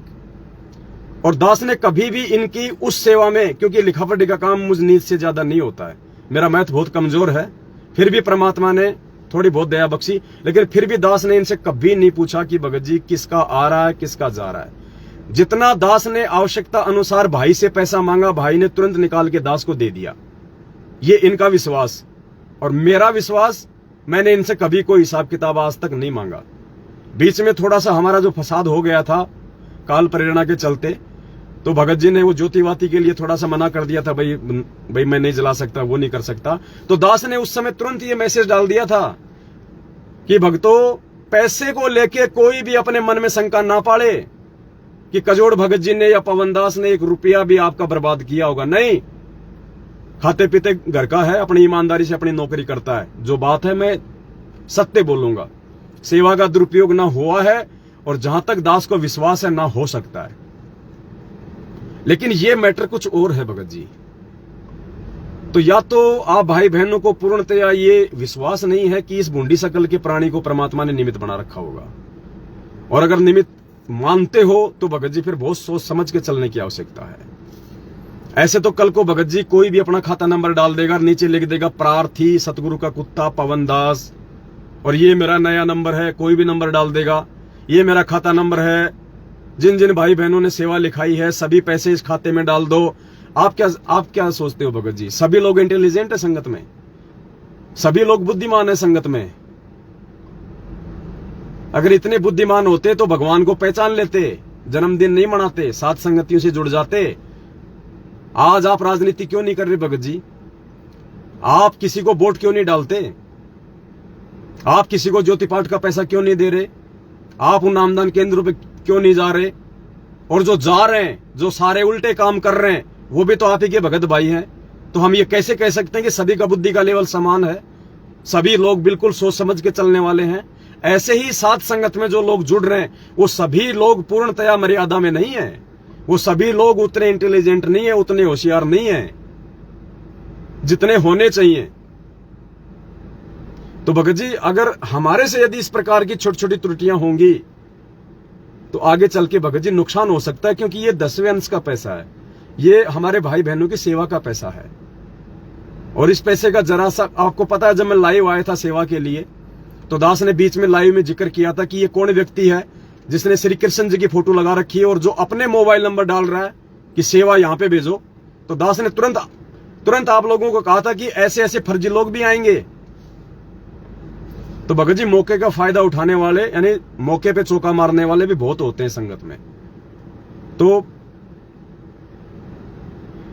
दास की विनती है, दास की प्रार्थना है, आप बहुत अच्छे सेवादार हो दोनों भाई बहन, और मैं तो इतना कह सकता हूं कि मैं तो आपके चरणों की धूल के बराबर भी नहीं हूं, क्योंकि मुझे अपनी औकात का पता है। जब मैं दूसरे भाई बहनों को देखता हूं, उनकी सेवाओं को देखता हूं, उनके भाव और समर्पण को देखता हूं जो गुरुजी के प्रति है, तो मैं तो परमात्मा से भीख मांगता हूं कि परमात्मा मुझे भी इन भाई बहनों के जैसा मनाओ। लेकिन पता नहीं क्या है कि लोग इस दास को पता नहीं कौन सी दृष्टि से देखते हैं, कोई संकालु दृष्टि से, या पता नहीं। अब दास समझ नहीं पाता कि दास के अंदर वो चीज उनको जो है वो कैसे दिखाई देती है। तो मेरा निवेदन है, सभी भाई बहनों से मेरा निवेदन है, ये फेसबुक का पेज और इस फेसबुक पे जो 8-10 हजार भाई बहन आप जुड़े हुए हैं पेज पे, देखो हमारा कोई रिलेशन नहीं है, सिर्फ एक आध्यात्मिक रिलेशन के अलावा, पूज्य गुरुदेव जी के भगत भाई बहन होने के अलावा। ना मेरा आपसे कोई स्वार्थ होना चाहिए, ना आपसे मेरा कोई स्वार्थ होना चाहिए। फालतू में मौज मस्ती वाले इस ग्रुप से लेफ्ट हो सकते हैं, इस पेज को अनफॉलो कर दें। हमें भीड़ की आवश्यकता नहीं है, मजे लेने वालों की आवश्यकता नहीं है, और उन लोगों की भी आवश्यकता नहीं है जो विश्वास ना कर सकें, क्योंकि ये साथ संगति का पेज है। इस पे आपको सत्य ही जानकारी दी जाएगी। इस आईडी को खोले हुए तकरीबन 6-7 साल हो चुके हैं। आज से पहले जाके वीडियो उठा लो, किसी भी वीडियो में आपको कोई भी गुमराह करने वाली बात दिखाई नहीं देगी, कहीं भी आपको कोई छल कपट राग द्वेष ईर्ष्या की बात दिखाई नहीं देगी। तो दास की विनती है, ये एक छोटा सा पॉइंट था जिसको क्लियर करना बहुत ही ज्यादा जरूरी था आज वर्तमान में भी, क्योंकि पुण्यात्माओं आप लोगों ने यदि विश्वास किया है परमेश्वर के ज्ञान आधार से, और विश्वास भाई बहनों पे भी करना पड़ेगा, लेकिन परमात्मा वाला विश्वास अलग है और भाई बहनों वाला विश्वास अलग है। परमात्मा पे आपको बिल्कुल ब्लाइंड फेथ करना पड़ेगा, अंधा होके। गुरुजी कहते बेटा काली पट्टी बांध के सामने कूद जा, कुआं है तो कूद जाओ। भले परमात्मा आपको बीच में रख लेगा यूं का यूं, समर्थ है, लेकिन उसके वचन अगर परमात्मा ने बोल दिया तो कूद जाओ, फिर चाहे उसके अंदर चाहे नुकुली सुइयां पड़ी हो और आपका सीना छल्ली छल्ली हो जाए। गुरुजी पे तो हमने वो विश्वास करना है, ब्लाइंड फेथ बिल्कुल। और जो भगत पे विश्वास करने की बात आती है तो फिर आपने भगत को देखना पड़ेगा कि भगत है क्या ये, इसका नेचर क्या है, इसका चरित्र क्या है, इसका व्यवहार क्या है, इसकी सोच क्या है, गुरु जी के प्रति इसके भाव, समर्पण, श्रद्धा, लगन क्या है, ये जब से जुड़ा है तब से क्या भूमिका निभा रहा है, इस पे विश्वास किया जा सकता है, नहीं किया जा सकता। भगत पे सोच समझ के ज्ञान आधार से विश्वास करना है। भगत पे ब्लाइंड फेथ करोगे, भगत पे अंधविश्वास करोगे तो मार खा जाओगे, वो चाहे मैं पवन दास हो चाहे कोई जी हो। तो ये छोटा सा एक निवेदन था सभी भाई बहनों से, और कोई भी भाई बहन अपने मन में कोई गिला शिकवा ना रखें, क्योंकि पुण्यात्माओं, मुझे जो सेवा भगवान ने दी है, मैं वो सेवा तन मन से, धन मेरे पास नहीं है, तन मन से और पूरी सच्ची श्रद्धा निष्ठा से दास उसको निभाने का पूरा प्रयास करता है। हालांकि बहुत सारी त्रुटियां रह जाती है, बहुत सारी जो है कमियां रह जाती हैं, लेकिन दास उन कमियों के लिए परमात्मा से बारंबार क्षमा याचना करते हुए कि मालिक इनमें थोड़ा इंप्रूव करो। और जिन भाई बहनों को परमात्मा ने दूसरी सेवा दे रखी है, मैं उनकी सेवाओं में कभी कोई इंटरफेयर नहीं करता, किसी प्रकार का कोई इंटरफेयर नहीं करता मैं, क्योंकि मैं किसी के ऊपर ठेकेदार नहीं हूं। मैंने एक ही चीज सीखी है परमात्मा के मार्ग में, आपको यदि परमात्मा ने निमित्त बनाया है कि किसी को भी किसी भी बात के लिए, आप वो संदेशा देके साइड में हट जाओ। अगर किसी के ऊपर सरपंच बनोगे, किसी के ऊपर ठेकेदार बनोगे, जबरदस्ती किसी के ऊपर निगाह रखोगे, जबरदस्ती किसी को दबाने का प्रयास करोगे, तो परमात्मा उसी क्षण सेवा छीन लेता है। इसलिए दास आपके ऊपर ठेकेदार नहीं है। दास ने कभी कोई बात किसी पे नहीं थोपी है। दास ज्ञान आधार से बोलता है, प्रमाणों के साथ बोलता है। भाई जिसको अच्छी लगे ठीक है, ना लगे तो ठीक है, मेरा कुछ नहीं बिगड़ेगा। वो संदेशा देने के बाद जो जैसे कर्म करेगा वो अपना भोगेगा, फिर परिणाम परमात्मा देगा। अरे स्कूल में टीचर परीक्षा लेता है, साल भर तक तो बच्चों को पढ़ाता है, पढ़ाने के बाद उसका एग्जाम होता है। बस टीचर का इतना काम है, कॉपी जांच कोई और करता है। वो टीचर ठेका नहीं लेता कि तू पास हो जाएगा, तू फेल हो जाएगा। वो टीचर का काम था आपको पढ़ाना, संदेशा देना। उसके बाद वो कॉपियां कहीं और जांच होती हैं, नंबर कोई और देता है। टीचर ठेकेदार नहीं बनता। तो दास तो केवल इतना सा निमित्त मात्र है परमात्मा का, कि जो परमात्मा इस दो कोटि के जीव की बुद्धि में यदि कोई बातें बोल देते हैं, घुमा देते हैं, तो दास आप जी तक वो बातें पहुंचा देता है कि निकट भविष्य में हम कोई धोखा ना खाएं किसी भी प्रकार का। तो आज जो छोटी सी ये घटना थी, ये घटना के लिए परमात्मा ने बहन कमला को और भगत जी को, कजोड़ दास जी को निमित्त बनाया। और यदि उनको लगता है कि इस मैटर में उनकी कोई त्रुटि है जरा सी भी, तो उनको अपने गुरुदेव से क्षमा याचना मांगनी चाहिए और आगे से ध्यान रखना चाहिए। और उनको लगता है कि कोई त्रुटि नहीं है, तो फिर उस परमेश्वर ने आप दोनों को जानबूझ के जो है निमित्त बनाया है, ताकि वर्तमान में हम भी समझें और आगे वाली आत्मा है वो भी फूक फूक के इस भक्ति मार्ग पे कदम रखें। क्योंकि जितना प्रयास वो कबीर परमेश्वर अपने बच्चों को संभालने में करवा रहा है हम जैसे नीचों के माध्यम से, उससे कहीं ज्यादा प्रयास 1000 मुंह खोल के काल भगवान डगमग करने का भी कर रहा है। साथ साथ पैरालाल चल रहा है, वो चादर ओढ़ के नहीं सो रहा, उसको पता है इस समय पृथ्वी पे क्या हो रहा है। जहां आग लगनी थी आज वहां पे शांति है, तो क्या वो अंधा नहीं है कि शांति धरती पे कौन कर सकता है? अरे आग लगाने वाले ने लगा दी, और फायर ब्रिगेड यदि आग को बुझा रही है तो क्या वो मूर्ख थोड़ी है वो आग लगाने वाला? क्या उसको पता नहीं कि कौन बुझा रहा है? बुझाता कौन है? जो रक्षक होता है, जो किसी का फिक्रमंद होता है, वो बुझाता आग। तो काल को अच्छे से पता है कि पृथ्वी पे इस समय तो आग लग जानी थी। बार बार इन घटनाओं को टाल कौन रहा है? इन घटनाओं को आगे कौन लेके जा रहा है? तो क्या वो बच्चा है क्या? क्या उसको अपना एग्रीमेंट याद नहीं है कि परमात्मा जाएगा कलयुग में? तूने कहा था कि परमात्मा कलयुग में जितनी आत्मा ले जाना। तो पुण्यात्मा ये बराबर की लड़ाई सूक्ष्म रूप में चल रही है। और दूसरी बात, जैसे कजोड़ भगत जी हैं, देखो भगत जी, यहां पे एक चीज हमें और ध्यान रखनी पड़ेगी। आप जिन्हें कमला बहन को तो ये बात आपने बोल दी कि बहन वहां से अगर पैसा आएगा तो उसका माइनस हो जाएगा, उसका 50%, और वो पैसा किसी काम नहीं आएगा। हम जयपुर से गाड़ी ले रहे हैं, क्या आपने दास को कहा कि भगत जी यदि हम जयपुर नंबर की गाड़ी ना लेके यदि हम दिल्ली नंबर की ले लें तो दिल्ली में टैक्स थोड़ा लगता है, नंबर से क्या फर्क पड़ता है? तो दिल्ली में यदि हम दिल्ली से गाड़ी लेंगे तो 1 लाख 1.5 लाख रुपये हमारा टैक्स का कम पड़ेगा और हमारे भगत भाई बहनों की सेवा जो है वो बचेगी। आपने दास को ये सलाह नहीं दी, जबकि आपने कमला बहन को नेपाल में ये सलाह दे दी भक्तों का पैसा बचाने की। आप यहां भी तो दास को छोटी सी सलाह दे सकते थे कि भगत जी 1 लाख 1.5 लाख रुपया भक्तों का बचेगा, क्योंकि राजस्थान में टैक्स सबसे ज्यादा लगता है और दिल्ली में टैक्स सबसे थोड़ा लगता है। अगर हम 18-20 लाख की गाड़ी लेंगे तो भगत जी कम से कम 1.5-2 लाख रुपए का हमारा टैक्स बच जाएगा। लेकिन देखो भगत जी, आपके दिमाग में काल भगवान ने ये बात नहीं आने दी और वहां ये बात पहुंच गई। तो मैं हाथ जोड़ के निवेदन करूंगा आप दोनों भगत भाई बहनों से, भाई कुछ नहीं, आप दास को अपना नौकर समझो। भाई हम ना आप मेरे ऊपर सरपंच हो ना मैं आपके ऊपर कोई ठेकेदार हूं। हम सब 2 कोटि के जीव हैं, सामान्य प्राणी हैं। हमारी कोशिश होनी चाहिए भगत जी कि हम एक दूसरे के साथ में सामंजस्य से बैठा के चलें। और मैं ये नहीं कह रहा कि आप नहीं चाहते सामंजस्य बैठाना या मैं नहीं चाहता सामंजस्य बैठाना, लेकिन भगत जी काल नहीं चाहेगा। भगत जी, जिस आदमी के पास में ये दास ये क्यों डर रहा है, दास इतना क्यों डर रहा है? हर बार दास आपका नंबर देता है, आपका खाता नंबर देता है। अब की बार दास ने क्यों नहीं दिया भगत जी? दास ने उसका रीजन भी आपको बताया। और दूसरा रीजन ये है भगत जी कि जिस व्यक्ति के पास में जितनी बड़ी जिम्मेदारी होती है ना, आगे चल के जवाबदेही भी उसी की होती है उतनी बड़ी, क्योंकि भगवान जिसको जितनी बड़ी जिम्मेदारी देता है फिर जवाबदेही भी उसी की होती है, जवाब भी उसी को देना पड़ता है, दूसरे को नहीं देना पड़ता। और ये संगत का पैसा यानी परमात्मा का पैसा।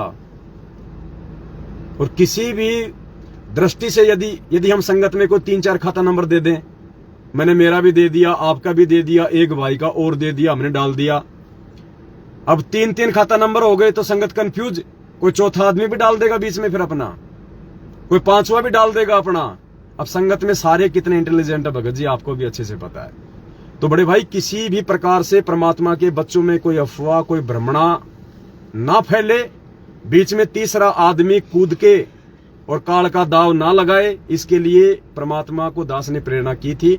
नहीं, दास ने तो कभी इतनी बड़ी जिम्मेदारी ली नहीं जिंदगी में भगत जी।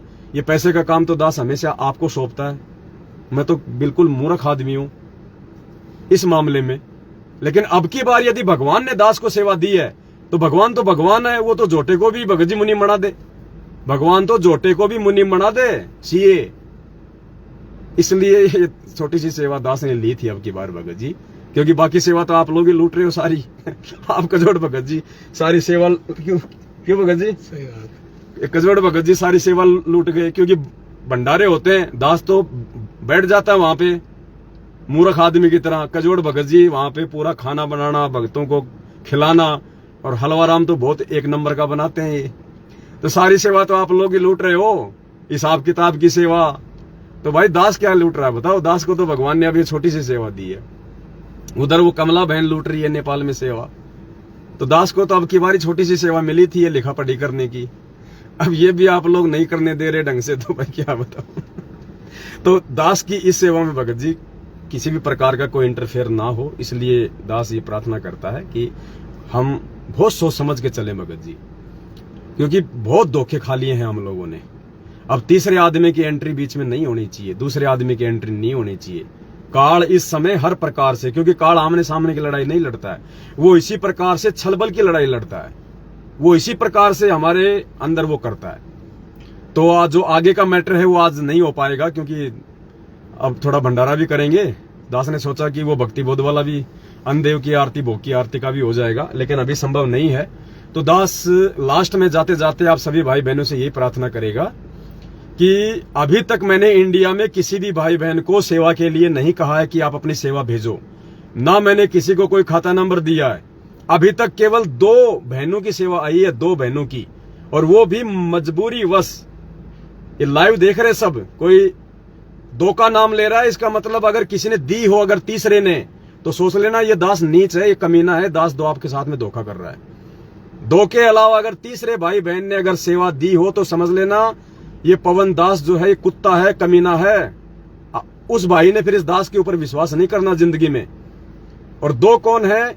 दिल्ली से हमारी एक प्रतिभा बहन है, और जयपुर से हमारी एक संतोष बहन है, जो अभी भंडारा बना रही होगी शायद। उनकी मजबूरी थी, वो अपने घर में पैसा किसी कारणवश नहीं रख सकती थी, इसलिए उन्होंने कहा कि भाई ये पैसा तो तुम ले लो, बाद में पता नहीं दिया जाए ना दिया जाए।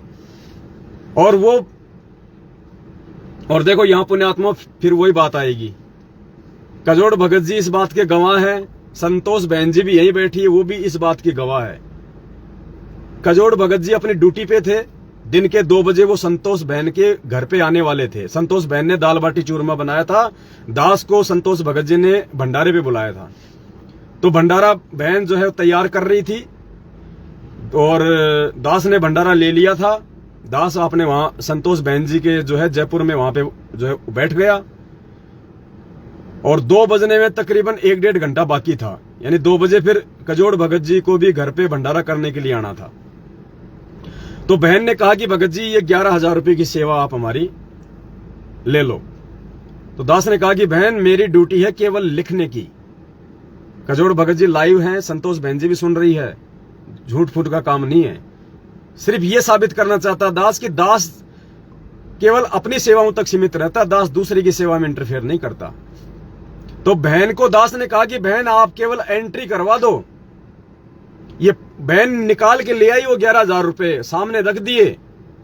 दास ने वो पैसे हाथ में लिए और बहन को वापस दे दिए और कहा कि बहन जी ये मेरा काम नहीं है, ये जो पैसा जो है ना ये कजोड़ भगत जी आएंगे, आप कजोड़ भगत जी को देना है पैसा।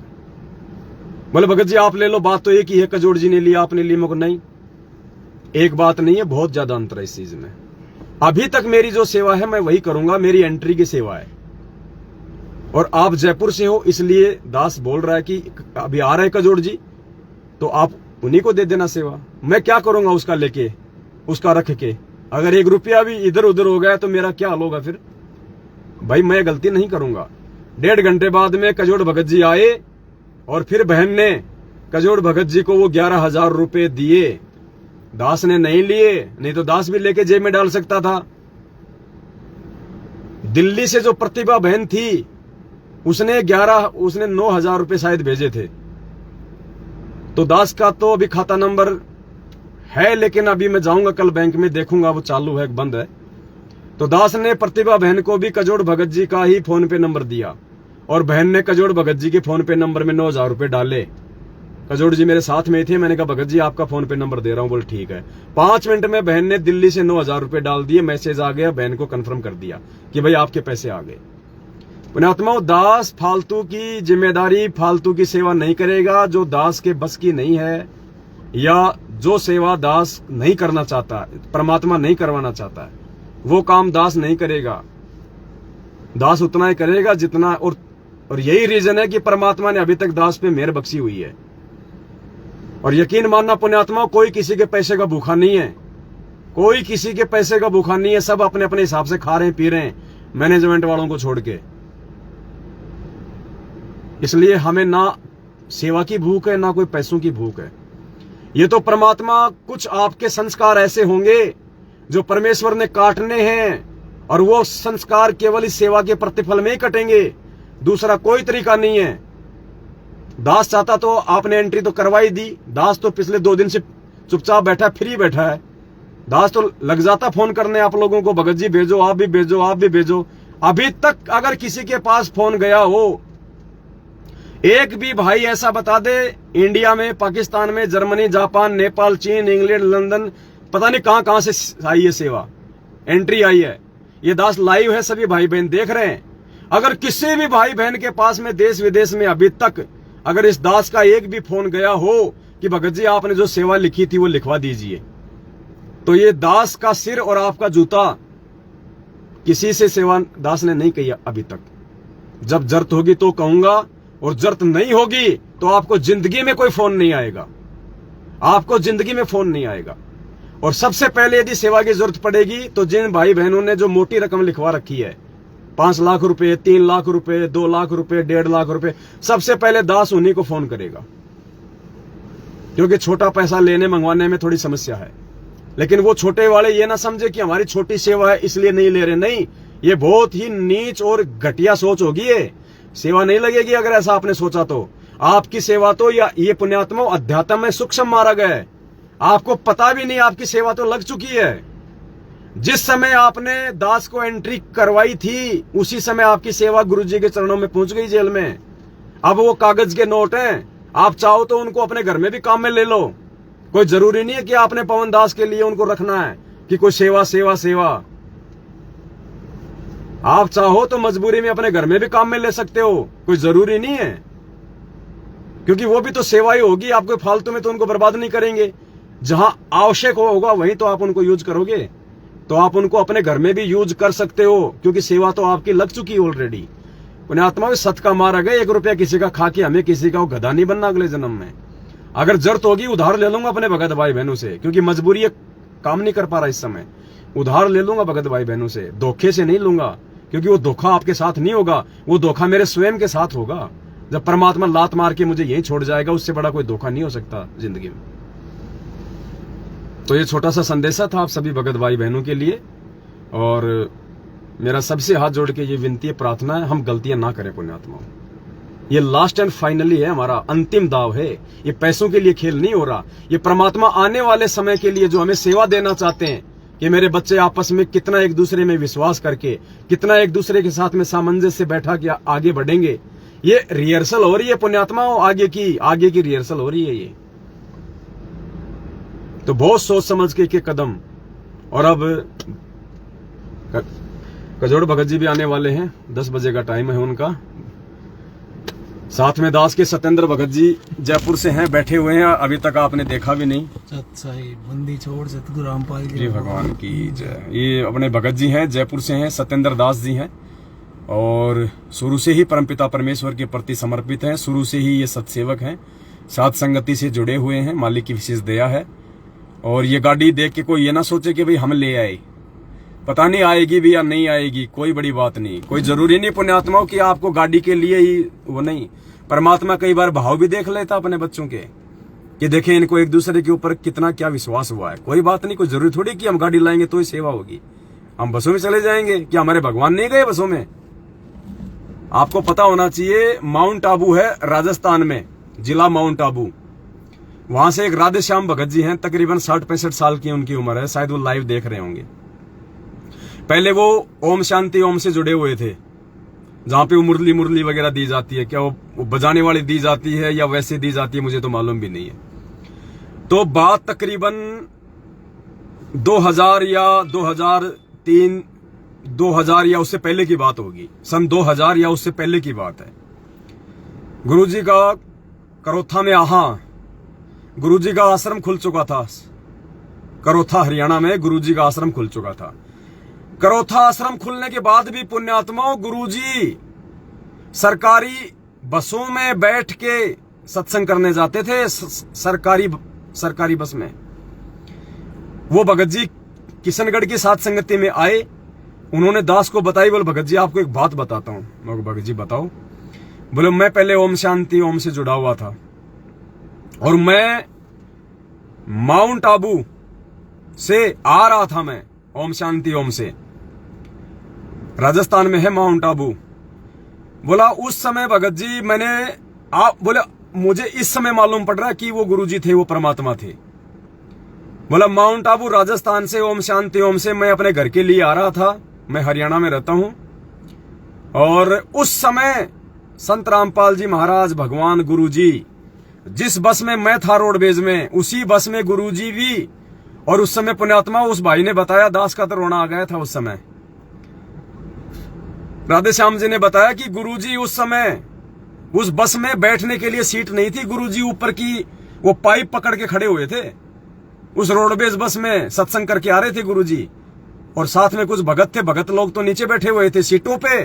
अब ये ज्ञान आधार देखना पुण्यात्माओं, इनको ये जितने भी मैनेजमेंट वाले हैं जो ये 20-20 साल से जुड़ रहे हैं, इनमें किसी ने परमात्मा नहीं माना आज तक। उसने कहा कि बाकी भगत तो सीटों पे बैठे थे और गुरुजी ऊपर पाइप पकड़ के खड़े हुए थे बस का भीड़ में, और मैं गुरुजी के पास में था। और गुरुजी ने मुझसे कहा कि भाई कौन हो, कहां से आए हो? उसने कहा जी राधे श्याम नाम है जी मेरा, मैं ओम शांति ओम से आया हूं। तो बोले वहां किस लिए गए थे? बोले जी मैं वहां से जुड़ा हुआ हूं, मैंने नाम लिया हुआ है। तो बोले भाई क्या साधना देते हैं वो? बोलो जी एक मुरली देते हैं, मुरली। तो गुरुजी ने सीधा कहा खड़ा खड़ा कि बेटा वो काल साधना है, बेटा वो काल के जाल में ही रहने की साधना है। क्या है वो मुरली, क्या कर लेगा वो मुरली लेके? क्या भला कर देगी तेरा वो मुरली? गीता पढ़ी है?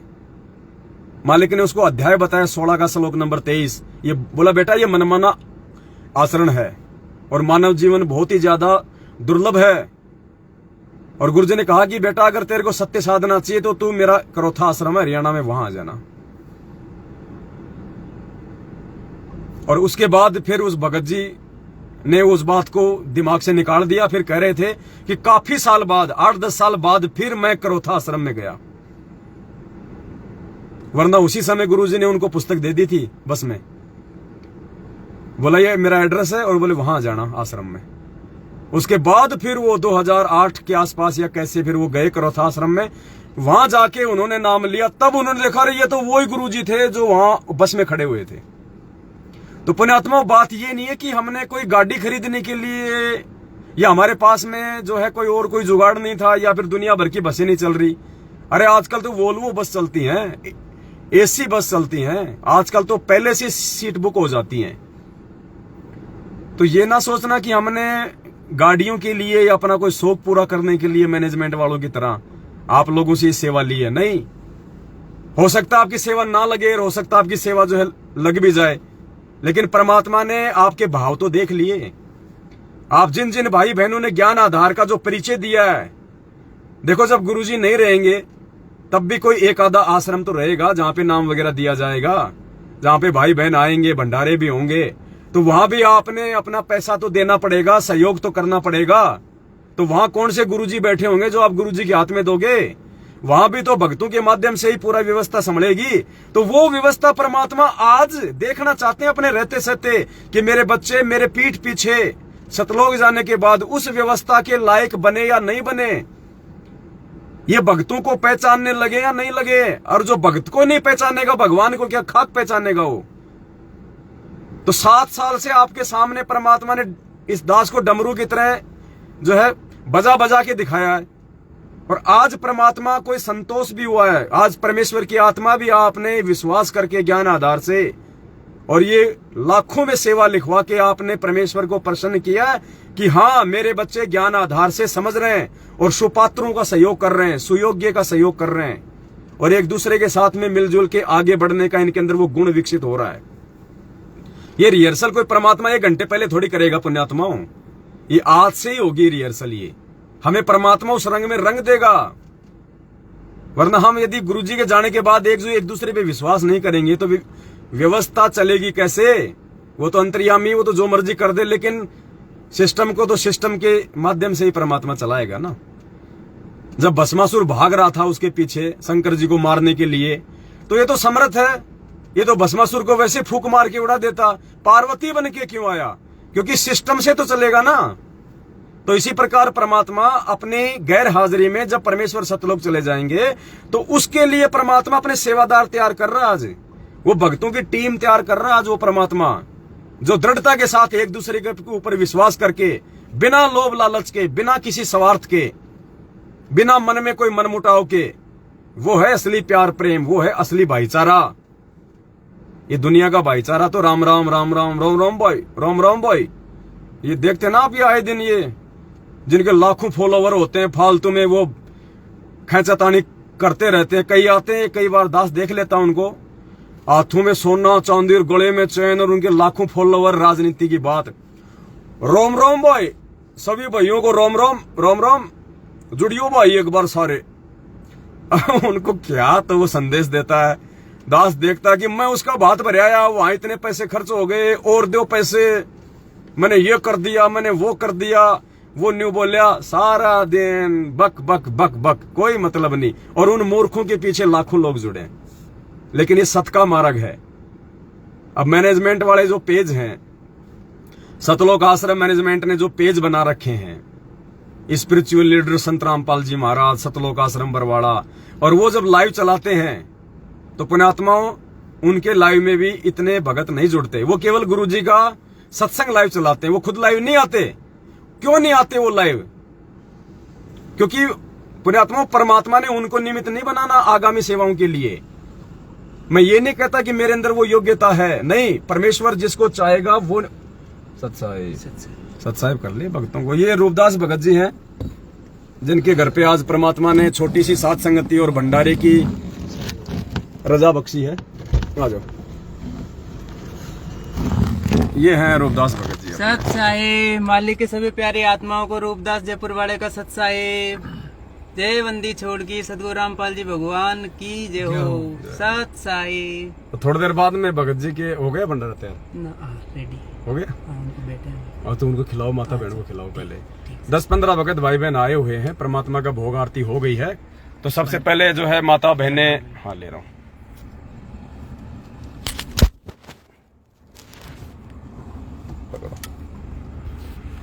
तो सबसे पहले हमारी माता बहनें भंडारा कर रही हैं, उसके बाद में दास और सत्येंद्र भगत जी, तब तक कजोड़ भगत जी भी आ जाते हैं, फिर हम तीनों भाई फिर हम बैठ के भंडारा करेंगे। आप भी लो। बस बस बोलते हैं।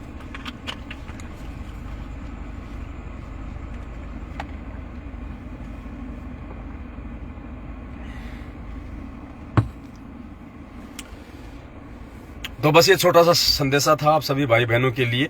दास को जहां कहीं भी कोई थोड़ी बहुत कोई कमी कोई त्रुटि दिखाई देगी और तो दास तुरंत, क्योंकि दास को परमात्मा आजकल यही प्रेरणा कर रहे हैं कि छोटे छोटे पॉइंटों पे लाइव आओ, छोटी छोटी बातों पे। सात संगतियों में भी बहुत सारी ऐसी बातें हैं जो आप लोगों को समय समय पे समझानी बहुत जरूरी है। छोटे छोटे पॉइंट हैं, भले वो आधे घंटे का वीडियो बने, चाहे 20 मिनट का बने, चाहे 1 घंटे का बने, जो भी पॉइंट दास को दिखाई देगा। इसीलिए दास पुण्यात्मा वो गाड़ी ले रहा है, और गाड़ी लेने का कोई मकसद नहीं है, कोई शौक पूरा नहीं करना यहाँ किसी को। इस गंदे लोक में ये ज्ञान लेने के बाद अपना शौक पूरा करने का मतलब है अगले जन्म में कुमार का गधा बनना। तो दास कोई शौक पूरा करने के लिए गाड़ी नहीं ले रहा है, ना ऐसी कोई सोच है कोई दास की, सौपन में भी नहीं है। पुण्यात्मा परमात्मा साक्षी है। अगर दास शौक पूरा करने के लिए भगत भाई बहनों के पैसे से वो गाड़ी ले रहा है, वो अंतर्यामी भगवान है। इस दास को इसी समय जमीन में गाड़ दे, दास की सारी कमाई बर्बाद कर दे परमात्मा। इतना विश्वास है इस दास को, शौक पूरा करने के लिए नहीं, फालतू में घुमाने के लिए नहीं। दास सिर्फ और सिर्फ इसलिए ले रहा है क्योंकि जहां पे दास रह रहा है वहां पे इंटरनेट नहीं है, वहां पे लाइव के जो है वो नहीं है, वहां पे टावर नहीं आते इतने कि दास लाइव आ सके। वहां पे बार बार डिस्कनेक्ट होता है, वहां पे लाइव नहीं आ सकता दास। इसलिए दास मेन जो पर्पज है दास का वो ये है कि अगर गाड़ी रहेगी, जैसे ही परमात्मा ने दास को प्रेरणा की, दास ने गाड़ी में चाबी लगाई, 5 किलोमीटर दूर गया, कहीं भी रोड पे खड़ी करी और अपना मोबाइल चालू किया और तुरंत लाइव आया। गर्मी का टाइम है, थोड़ा सा गाड़ी भी मतलब थोड़ी एसी चलेगी, थोड़ा सा ठंडा रहेगा। अब इस गाड़ी में बैठे हैं, थोड़ी एसी चल रही है परमात्मा के दया से, तो दोनों भाई अंदर बैठे हैं। अब ये तेल भी सेवा में फूक रहा है, तेल भी सेवा में फूक रहा है, गाड़ी भी सेवा में काम आ रही है। अब दास शांति से बैठ के अगर 1 घंटे 1.5 घंटे आपसे लाइव आया है, तो भाई की भी परमात्मा ने भले वो डीजल की सेवा लगा दी, भाई की सेवा लगा दी। आराम से ये भी बैठा है, आराम से मैं भी बैठा हूं गाड़ी में, और आराम से आप जी तक प्यार प्रेम से संदेशा पहुंचा दिया।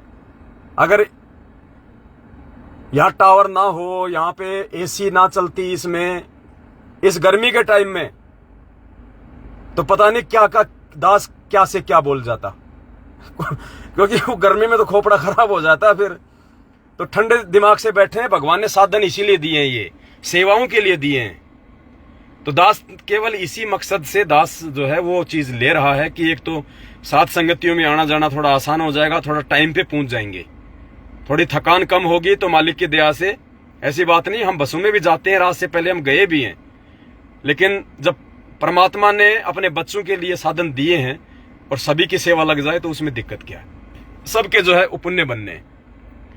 तो सात संगति में आना जाना थोड़ा सा जो है सुविधाजनक हो जाए, 5-7 भाई जो है बैठ के चले जाएं।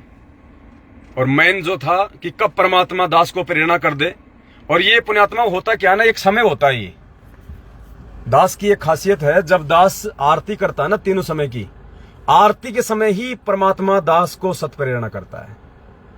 उसी समय दास को मोबाइल में तुरंत वो चीजें नोट करनी पड़ती हैं, बाद में वरना दिमाग से निकल जाती हैं। फिर मैंने 1-2 बार ऐसा किया कि आरती के बाद में लिख लूंगा, उसके बाद दास के दिमाग में पॉइंट आए नहीं, तो दास को उसी समय तुरंत, दास हमेशा मोबाइल साथ में रखता है जब आरती करता है, साइलेंट करके तुरंत दास उन चीजों को नोट कर लेता है।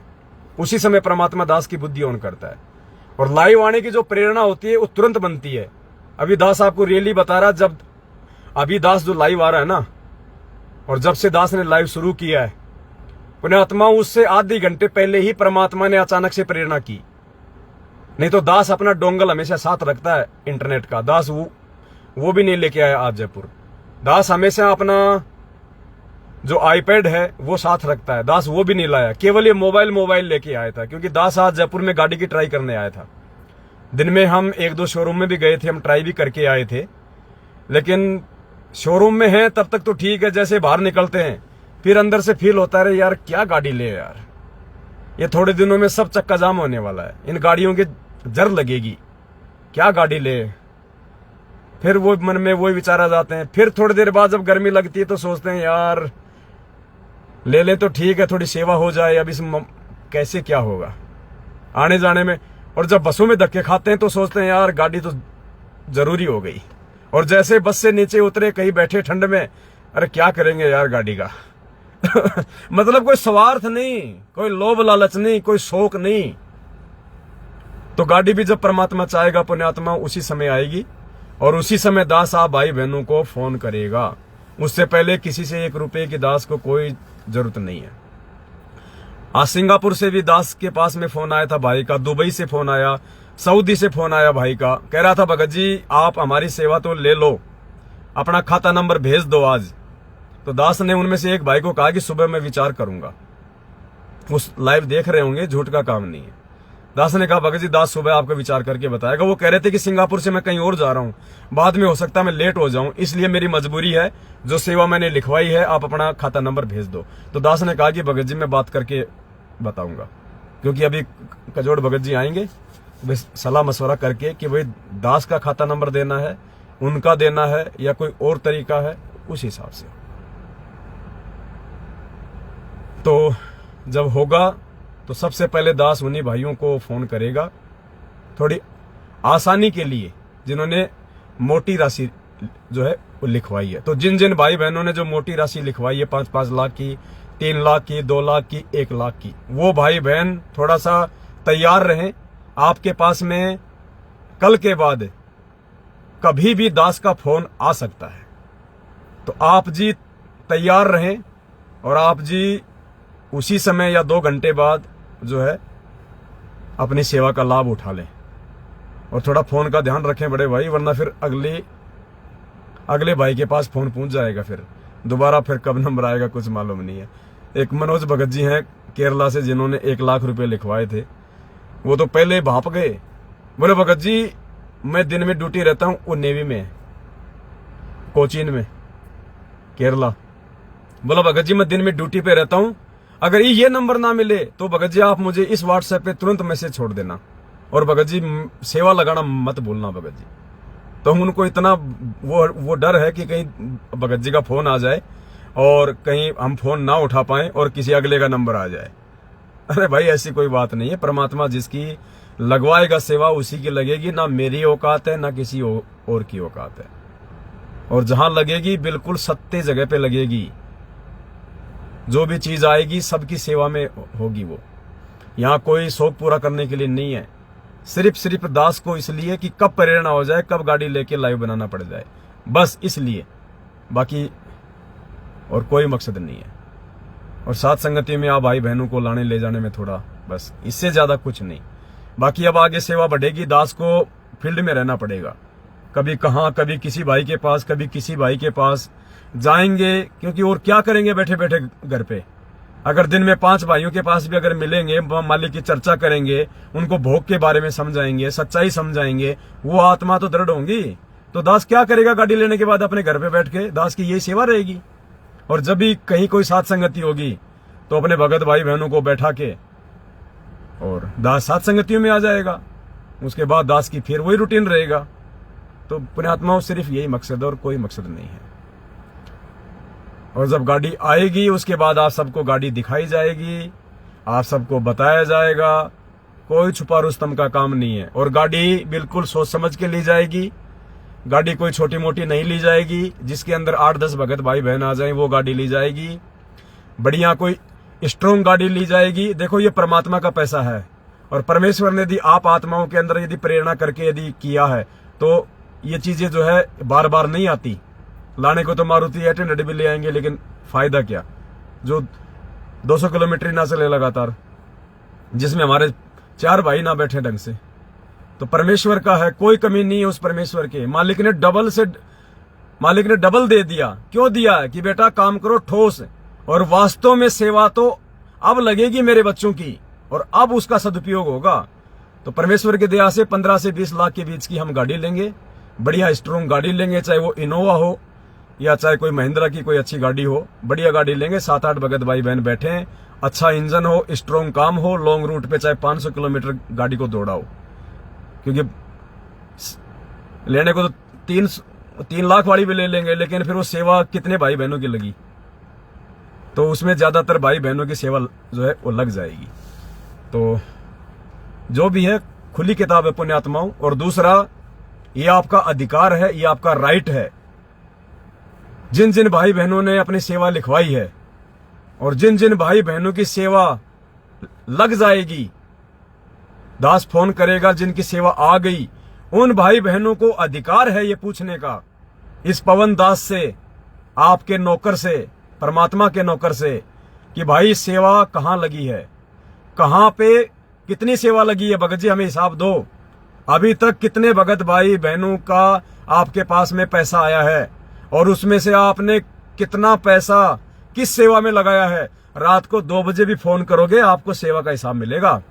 आपको धमकाया नहीं जाएगा कि तू कौन होता है मांगने वाला, अपनी भक्ति पे ध्यान दे, क्यों दी थी। नहीं, तुरंत आपको आपके व्हाट्सएप नंबर पे भेजा जाएगा, भगत जी ये इतनी आई है, इसमें इतना पैसा लग गया। केवल उसी को जिसकी सेवा लग गई होगी। ऐसा नहीं कि हर कोई फोन कर देगा, देखा जाएगा कि उसकी एंट्री है भी या नहीं है। तो यहां खुली किताब है पुण्यात्माओं, हमें सतलोक जाना है, यहां गधा नहीं बनना। तो बस ये छोटा सा संदेशा था। भंडारे का समय हो गया है परमात्मा की दया से। आप भी भाई बहनों ने नहीं लिया होगा, काफियों ने, कई तो लेते लेते मजे ले रहे लाइव के। बंदी छोड़ सतगुरु रामपाल जी भगवान की जय हो। सत साहिब। वीडियो को शेयर कर देना ज्यादा से ज्यादा।